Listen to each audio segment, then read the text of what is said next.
Assalamualaikum semua. Apa khabar adik-adik? Masya Allah, dah masuk tahun 3 dah tahun ni.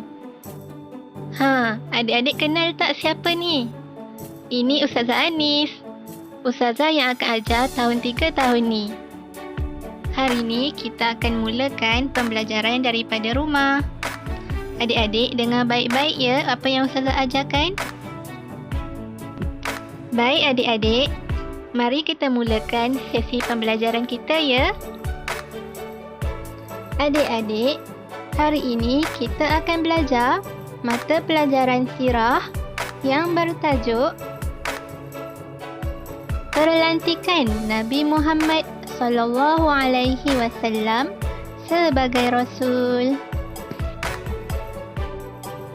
Ayuh kita dengari peristiwa turunnya wahyu di Gua Hira. Nabi Muhammad sallallahu alaihi wasallam terkenal dengan sifat terpuji dalam kalangan masyarakat Arab. Baginda diberi gelaran Al-Amin. Sebelum dilantik menjadi rasul, Baginda mengasingkan diri daripada kaumnya yang sesat dan tidak berakhlak. Baginda memilih Gua Hira yang terletak di Jabal Nur sebagai tempat beribadah. Baginda beribadah beberapa malam sebelum pulang menemui keluarganya bagi mengambil bekalan yang disediakan oleh isterinya, Sayyidatina Khadijah binti Khuwailid. Pada malam 17 Ramadan, Malaikat Jibril alaihi salam telah menyampaikan wahyu yang pertama. Ketika itu Rasulullah sallallahu alaihi wasallam berusia 40 tahun. Ketika Rasulullah sallallahu alaihi wasallam berada di Gua Hira, Malaikat Jibril alaihi salam datang menemui Baginda dan berkata, "Bacalah." Baginda menjawab, "Aku tidak tahu membaca." Malaikat Jibril memegang dan memeluk Baginda sehingga lemas. Setelah dilepaskan, Jibril berkata, "Bacalah." Baginda tetap menjawab, "Aku tidak tahu membaca." Kemudian Jibril memeluk lagi. Setelah dilepaskan pada kali yang ketiga, Jibril melafazkan firman Allah Subhanahu wa taala, Surah Al-Alaq ayat 1 hingga 5. Bismillahirrahmanirrahim. Dengan nama Allah yang Maha Pengasih, Maha Penyayang. Iqra' bismi rabbikal ladzi khalaq. Bacalah dengan menyebut nama Tuhanmu yang menciptakan.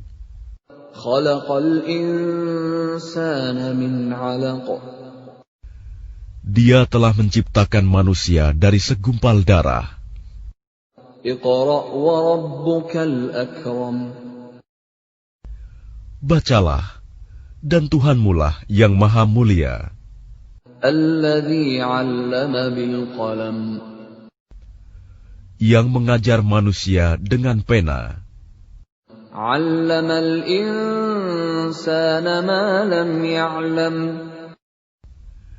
Dia mengajarkan manusia apa yang tidak diketahuinya. Selepas itu, Rasulullah sallallahu alaihi wasallam pulang ke rumah dalam keadaan gemetar. Baginda mendapatkan Sayyidatina Khadijah dan bersabda, "Selimutkan aku, selimutkan aku." Sayyidatina Khadijah segera menyelimutkan Baginda sehingga hilang rasa takut. Baginda menceritakan apa yang berlaku ke atas dirinya dan Sayyidatina Khadijah menenangkan Rasulullah sallallahu alaihi wasallam. Setelah itu, Sayyidatina Khadijah bersama Rasulullah sallallahu alaihi wasallam pergi menemui Waraqah bin Naufal, iaitu sepupu Sayyidatina Khadijah. Beliau seorang lelaki yang menganut agama Nasrani dan mengikuti perkembangan kemunculan seorang nabi. Rasulullah sallallahu alaihi wasallam menceritakan apa yang telah dilihatnya. Waraqah bin Naufal berkata, yang datang menemui baginda adalah malaikat Jibril yang pernah menemui Nabi Musa alaihi salam. Beliau menyatakan bahawa Nabi Muhammad sallallahu alaihi wasallam akan dilantik menjadi rasul.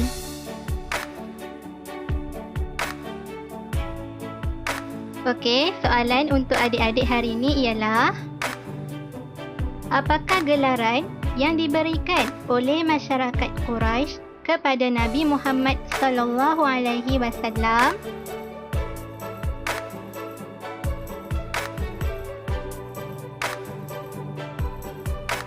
Jawapannya Al-Amin. Soalan kedua, di manakah Nabi Muhammad sallallahu alaihi wasallam mengasingkan diri daripada masyarakat Arab?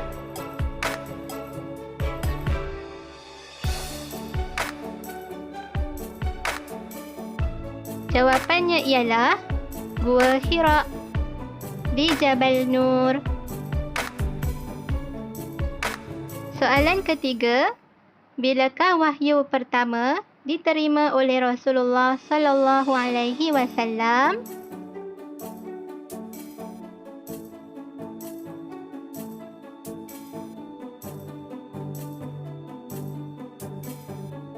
Jawapannya ialah pada malam 17 Ramadan.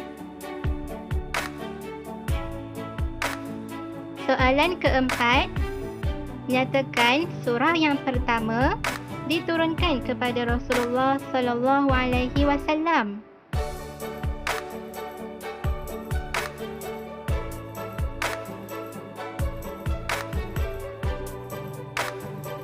Jawapannya ialah surah Al-Alaq ayat 1 hingga 5.